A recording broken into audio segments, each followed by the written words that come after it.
Coucou, c'est encore nous au studio M de Esprit Contract avec Karine Guise de Vitra, directrice générale. Rebonjour. Oui. Coucou Jason, ça fait pas longtemps parce que nous sortons d'un talk juste avant Jean-Philippe Noël, voilà, président de Floss France. Et un nouvel arrivant dans l'équipe, Frédéric Bonjour. Sofia. Bonjour, allô, oui, ça marche. Ça marche. Frédéric, tu es designer industriel, de mobilier. Et d'ailleurs, je le dis en toute transparence, Frédéric est aussi forme le binôme de direction artistique de Intramuros FC Sofia. Exactement. Une annonce? Non, c'est bon. Nous sommes là pour parler de design. Vraiment, là, on rentre dans le dur. On va parler de design, d'ergonomie. Comment le design peut changer la vie, comment le design améliore la vie chez soi. Mais comme nous sommes à Esprit Contract, on va parler d'améliorer la vie au travail principalement. On a un peu abordé le sujet tout à l'heure lors de notre entretien. Les modes de vie ont changé, le travail a changé. Vitra a la particularité d'éditer des pièces qui ont été designées il y a très longtemps, parfois même 60 ans. Je pense aux pièces des IMSS notamment. Vous éditez de nouveaux designers. Est-ce que tu vois chez Vitra une évolution dans la manière de designer les choses en fonction des modes de vie? Vas-y. Oui, tout à fait. Je pense que, en fait, aujourd'hui, on ne dessine plus des produits juste pour un usage, une destination. Les produits vont voyager de plus en plus. Et puis, on l'a vu pendant le Covid, en fait, ça a été une grosse révolution. On voulait encore plus des bureaux qui ne ressemblent pas à des bureaux. Là, tout à l'heure, on a entendu Jean-Philippe Noël qui parlait des hôtels. Et la maison également qui a été transformée, qui a dû aussi intégrer un peu plus une partie de travail, puisqu'aujourd'hui on travaille à la maison. Et donc nous, quand on dessine des produits, on ne pense jamais à une seule destination. Il faut que le produit, alors après ça va être via les tissus, les matières, qui vont faire en sorte qu'il puisse avoir un usage plus intensif que d'autres. Mais sinon, c'est assez génial de se dire qu'aujourd'hui, on a tous envie de moments de repos, que ce soit au bureau, à la maison, dans les espaces publics, et qu'il y a des solutions qui vont être communes. On a envie parfois de travailler à la maison autour d'une table magnifique, mais il ne faut pas que ça ressemble à un bureau. Et la même chose dans des bureaux.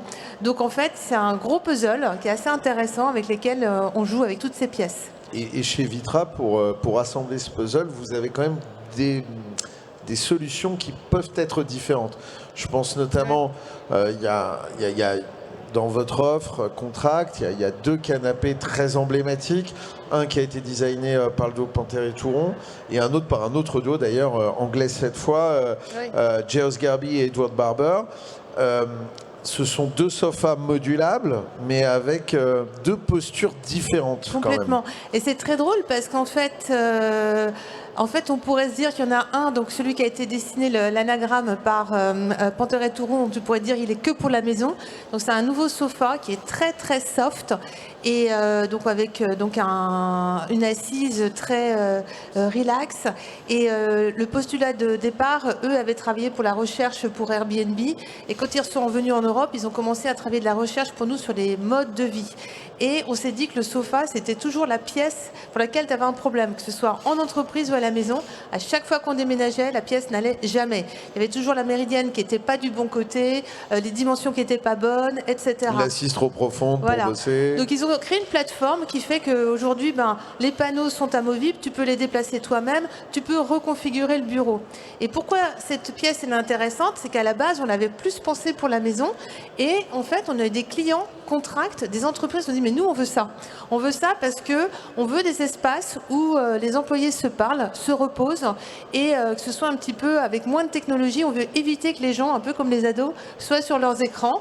Et donc après un déjeuner, on veut que les gens puissent interagir, donc pour créer ces moments de connexion qui sont des moments d'innovation aussi. Et puis à contrario, Barber et Garby ont créé Oui. un module de sofa où là, ça va presque remplacer une chaise et une table. Ça va remplacer une salle de réunion classique où tu aurais effectivement une grande table avec des chaises. Ben, eux, ils ont créé un soft work, donc c'est un sofa pour travailler. Tu es à la même hauteur qu'avec un siège de travail. Tu peux, d'ailleurs c'est lui, tu peux C'est bien avoir fait, dis de l'électrification là où tu veux. Avec des tables, des tablettes Voilà. qui peuvent se mettre également. Ouais. Et en fait, donc tu as un mode de communication qui est beaucoup plus démocratique, des hiérarchies qui sont plus plates. Et donc aujourd'hui, le bureau, il est en concurrence avec la maison. Donc le dimanche soir, si tu as envie que tes collaborateurs aient envie de venir au bureau, faut leur offrir des solutions où ils se sentent bien. Et aussi multigénérationnel. Donc pas juste pour la Gen X, ou il faut aussi la Gen Z qui ait envie de venir et que chacun puisse converser et se rencontrer. Je pense que c'est ce qu'on peut faire avec ce type de solution. Alors, il y a quand même des standards dans le design. On en parlait, c'est toi qui m'avais appris justement qu'il y avait toute une étude anthropomorphique qui avait été faite. C'était Henry Dreyfus, c'est ça, aux États-Unis? Henri Dreyfus, oui, un designer assez avec l'accent français. Henri Dreyfus. J'ai tout donné là sur Henry Dreyfus. Ouais. C'est pas Richard. Hein, pour un designer qui est très méconnu en France, mais qui a énormément œuvré dans les années 30 et puis après la Deuxième Guerre mondiale. Oui, il a écrit jusqu'aux années 60, justement. C'est ça, sur des sujets d'ergonomie pure. Et c'est vraiment quelqu'un qui a beaucoup travaillé pour une marque qui a eu un succès énorme aux États-Unis, qui est la marque Hoover, qui fabriquait des aspirateurs. Donc il a beaucoup travaillé sur l'ergonomie, dans l'électroménager, sur les assises, sur les postures aussi. Les postures, beaucoup pour l'armée américaine aussi, les positions dans le matériel militaire, etc. Et en fait, tous ces travaux sont encore d'actualité aujourd'hui. Et toi, en tant que designer, alors tu as designé une des chaises les plus vendues dans le monde, je pense, c'est la chaise Luxembourg, oui. qui est éditée, que tu as dessinée, qui est éditée par Fairmob. Tu as d'autres aussi collections chez Fairmob d'ailleurs. Mais cette chaise, tu l'as designée il y a plus de 20 ans, je crois. Finalement, elle est évidemment toujours d'actualité, c'est le moins qu'on puisse dire. Mais à ton avis, tu la designerais de la même manière aujourd'hui que tu l'as designée à l'époque? Oui, vraiment, oui. Je peux pas te dire autre chose. Oui, parce que si tu veux, c'est un parti pris. Alors déjà, c'est une chaise qui est un peu spéciale, parce que c'est le redesign d'une autre chaise ancienne. Donc il faut quand même, voilà, il y a une base qui est existante, qui est la chaise Senna, qui est la chaise qui est présente dans le jardin du Luxembourg depuis 1923. Donc c'est un redesign. Donc il y a tout un travail de redesign que Jasper Morrison a fait chez Vitra d'ailleurs, pour par exemple la chaise Sim, qui était un redesign d'une chaise de je me souviens plus le nom, bref, c'est pas important, c'est pas si grave. Mais en tout cas, tu as dû créer quelque chose d'ergonomique. Il y a cette base de la chaise Senna, mais je l'aurais designé de la même manière parce que c'est mon influence sur le biomorphisme, l'ergonomie, les formes organiques. Voilà, la chaise Luxembourg, elle a une assise biomorphique qui s'adapte aux formes du corps. Et c'est un petit peu mon école initiale, le biodesign, qu'on retrouve dans la chaise Luxembourg. C'est un mélange de biodesign et je dirais de minimalisme fonctionnel. Voilà. Et de la chaise Senna, la vieille chaise. Et en termes d'ergonomie, ces trois composantes qui, toutes les trois mélangées, font la chaise Luxembourg. En termes d'ergonomie, tu avais fait quelque chose pour Lig Roset. Oui. Je crois. Oui. C'était une chaise donc je crois qu'on va la voir à un moment, je crois que c'est après. Oui. David Roland, le designer. David Roland. David. Donc c'était un travail de chaise qui pouvait être évolutive, qui était une chaise longue, c'est ça? Oui, alors c'était un projet très concret que j'ai fait ça en 2005, ça fait 20 ans, c'est fou. C'était une réponse à un appel d'offres du VIA à l'époque sur le thème du siège de relaxation. Parce qu'à l'époque, il y avait tout un mouvement sur la relaxation, l'industrie du siège de relaxation, l'innovation dans la relaxation. Et donc j'ai répondu à cet appel d'offres au VIA, et puis donc le VIA m'a financé un prototype, et à l'issue de ça, Line Roset avait décidé de l'éditer. On va la voir passer juste derrière nous. C'était un projet très innovant pour l'époque. Parce que en fait, les sièges de relaxation sont souvent c'est ce qu'on voit là. Alors voilà, on le voit là, voilà. Donc, c'est un siège qui n'est pas motorisé, qui est articulé par des vérins à gaz. Et alors, ce qui est intéressant dans ce siège à l'époque, c'était qu'il avait tous les plans sont indépendants les uns des autres.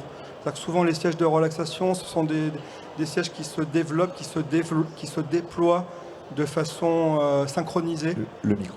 Qui se déploient de façon synchronisée. Et là, il y a une innovation qui est intéressante, qui donne beaucoup de liberté à l'ergonomie et à l'utilisateur. C'est le fait que chaque plan soit indépendant les uns des autres. Le repose-jambe, l'assise, le dossier, la tétière sont tous indépendants. Donc en fait, on a une multitude, même une quantité infinie de positions possibles. Donc c'est pensé pour le bien-être. Complètement, et ça permet d'objectiver, alors je ne sais pas si c'est possible, mais d'objectiver la question qu'est-ce que c'est que la relaxation, qu'est-ce que c'est qu'une position de relaxation. Alors il y a une position dont on parle souvent, c'est la position zéro gravité. C'est un peu technique, mais je pense que tout le monde peut le comprendre. C'est le fait d'être allongé sur la chaise longue Le Corbusier. On peut atteindre cette position où on a les pieds légèrement au-dessus du niveau du cœur, ce qui affranchit le cœur de devoir pomper le sang et de s'affranchir de la gravité, en fait, de l'effet de la gravité. C'est pas qu'on dit c'est zéro gravité. Voilà. C'est fort instructif, dis-moi, tout ça. On apprend plein de trucs. C'est du design. Le bien-être, ça passe par le bien-être au travail, comme chez Swan, d'ailleurs, ça passe beaucoup par la lumière. On n'a pas envie, le confort, tout au long de la journée d'ailleurs. Le confort visuel, c'est quelque chose que si on ne l'a pas, on ne peut pas travailler normalement. Et tous les autres conforts sont oubliés. Parce que si on n'est pas sur le plateau télé, on a un éclairage qu'on ne peut pas travailler comme ça. Alors moi j'ai mis quelques visuels illustrant un peu ce que fait Floss, alors à travers aussi les produits iconiques qui sont ergonomiques dans leur utilisation et qui apportent une vraie satisfaction. Mais il y a aussi tout le travail pour le contract sur mesure, où j'imagine que vous avez en interne un cabinet d'études pour pouvoir créer la bonne lumière au bon endroit, non ? Nous, on a des bureaux d'études partout dans le monde. Donc, on a un bureau d'études assez conséquent à Paris. Et nous, on a dans notre ADN, en fait, on parlait de confort. Dans l'ADN de Floss, il y a vraiment cette notion de confort. Donc, pour les produits techniques, on va mettre le LED un petit peu plus haut pour qu'on ne peut pas le voir. Si on va être technique en UGR, on va toujours développer un UGR qui est le plus bas possible, et bien dans les normes, évidemment. Donc, c'est quelque chose qu'on prend de cet ADN de confort et un objet qu'on a envie de vivre avec. Et après, on peut prendre ces bases de travail et développer une solution pour n'importe quel projet. En t'écoutant, je me pose une question que je n'avais pas prévue, mais est-ce qu'il y a des évolutions, notamment dans les températures de lumière? Ça, c'est assez fascinant parce que oui, il y a des changements. On avait une notion, je ne sais pas si on va être trop technique. Ah non, on peut y aller, il n'y a que des gens très pointus. On avait une notion de lieu de travail d'être dans les 4000 avant 5000 Kelvin pour approcher une lumière de jour. Maintenant, on est plus dans les 3500, 3000 Kelvin. Donc très chaud. Donc on devient beaucoup plus chaud. Pas encore très chaud, mais beaucoup plus agréable, beaucoup plus convivial. Hein? La maison a passé à 2700 Kelvin depuis plusieurs années maintenant, mais dans l'hôtellerie, on est dans les 2400, 2200 Kelvin. Donc là, on peut parler de lumière chaude. On est super cosy, on est bougie. Hein? On a un éclairage de bougie. Et de plus en plus, on a une demande pour le résidentiel. Donc c'est encore une fois l'hospitality qui tire les autres marchés vers ce confort, vers ce... Et puis pour un éditeur, c'est fabuleux parce que les gens, j'ai l'impression, en tout cas, recherchent des lumières, tu l'as dit, de plus en plus chaudes, mais de plus en plus indirectes. Je trouve dans l'habitat, on pourra en parler avec Jean-Philippe qui connaît bien le sujet, mais ça sous-entend souvent un grand nombre de lampes. J'ai connu une époque, il y a 20 ans, il y avait un halogène, une lampe à poser, etc. Maintenant, il y a des salons qui font 40 mètres carrés, il y a 8 lampes, quoi. Justement, ce paysage de lumière, vente pour moi Flux. je trouve le plus confortable et le plus agréable à vivre. De ne pas avoir des sources, une seule source pendue au milieu de la pièce qui va éclairer la pièce. On vit plus comme ça. Pensez d'ailleurs à l'interrupteur centralisé, j'en parle d'expérience. Moi, je mets 10 minutes quand je rentre chez moi mettre les lumières. Non, mais il y a des vrais usages qui ont été modifiés, qui viennent peut-être de l'hôtellerie aussi. Oui, je pense, c'est fort possible. Et pour moi, en arrivant en France, c'était intéressant d'avoir la prise commandée. En Australie, on n'a pas de... Maintenant, oui, mais il y a 20 ans, j'avais jamais vu une prise commandée. C'est quelque chose qu'on vit dans un hôtel, mais... C'est encore rare en France. Hein. Oui, oui. Non, mais toi, t'es un bon électricien, c'est pour ça. J'imagine. Mais c'est quelque chose qui est normal dans le monde de l'hôtellerie depuis des années et des années et des années. On arrive, on met notre carte où on appuie, et après, les lampes qui sont... Il faut trouver le bon interrupteur dans l'hôtellerie, parce que c'est un vrai sujet, les là, interrupteurs. c'est un art. Tu restes une semaine, tu sais toujours pas à quoi servait celui-là. C'est quand même un truc particulier. En termes de confort, tu m'as fait part d'un projet il n'y a pas très longtemps, de confort et d'ergonomie que j'ai trouvé intéressant, donc on l'a mis dans la présentation. C'est un nouveau projet que tu fais pour Kettler, qui est un éditeur allemand, toujours sur la problématique du outdoor, plutôt contract, c'est-à-dire société, pourquoi pas espace public aussi, beaucoup en hôtellerie j'imagine, qui répond, alors on va le voir après, qui est vraiment un nouveau produit, un nouveau design, mais qui répond à une problématique, on en parle peu de ça, c'est le coussinage dans le mobilier outdoor. C'est toujours une immense galère, un coussin pour le outdoor. Soit le scratch il tient pas bien, ça fait souvent un petit peu cheap, ça part trop vite. Comment tu as réfléchi? Enfin, c'est ça, je pense, ce constat qui t'a fait créer ce système-là. Totalement. En fait, ça fait des années que je travaille dans le mobilier en métal, notamment en aluminium pour l'outdoor. Et la question, c'est une question complètement concrète, pratique, en fait, de demande des utilisateurs, des hôtels, des restaurants, qui nous renvoyaient toujours une demande. Oui, les gens sont toujours un peu réticents ou sont un peu critiques par rapport au mobilier en métal outdoor. Ils trouvent que c'est pas très confortable, que c'est chaud l'été, c'est froid l'hiver. Bref, il faut un coussin. Du coup, le coussin, c'est toujours une sorte de pièce rajoutée au siège et voilà, ça vient un peu dégrader. Ça fait pièce rapportée. Exactement. Ça peut souvent, moi je trouve que ça vient souvent dégrader le design de l'objet. Donc là, on le voit, tu peux nous expliquer, c'est un système de pression et de zip, c'est ça? C'est très très simple en fait. Je me suis dit, moi j'ai été briefé pour créer une gamme de mobilier en aluminium pour cette marque allemande qui s'appelle Kettler. Donc une gamme qui est complètement vouée au marché contract, hôtel, restaurant, etc. Et j'ai intégré dès le début en fait cette idée, cette demande que j'avais en tête là dans un coin de mon cerveau de coussins. C'est très très simple en fait, de coussins, de besoin de coussins sur le mobilier en métal. Et donc j'ai designé le siège, la chaise dès le départ en me contraignant sur l'idée d'intégrer un coussin qui soit intégré au design, qui soit conçu en même temps que la chaise.